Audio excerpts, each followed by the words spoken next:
Last దాకా చూడండి, subscribe చేయండి. బీరకాయ కూర ఎలా చేసుకోనో ఈ వీడియోలో చూపిస్తున్నాను. ముందుగానే బీరకాయ తెచ్చుకొని శుభ్రంగా కడిగి ఇలా చిన్న చిన్న ముక్కలు పోసుకున్నాం. స్టవ్ అంటు పెట్టినాం. స్టవ్ పైన మట్టి కంతులు పెట్టినాం. అందులో 2 చెంచాల నూనె పోసుకున్నాం.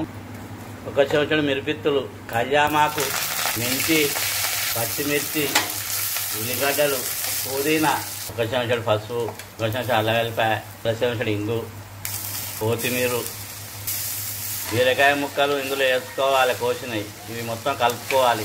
చెంచాడు కారపొడి, తగినంత ఉప్పు.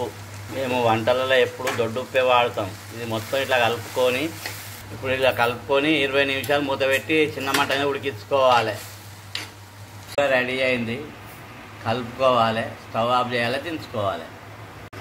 బీరకాయ కూర రెడీ అయింది, గుమగుమలాడుతుంది. వేడి వేడి తింటే చాలా రుచిగా ఉంటుంది. మళ్ళీ కావాలనిపిస్తుంది.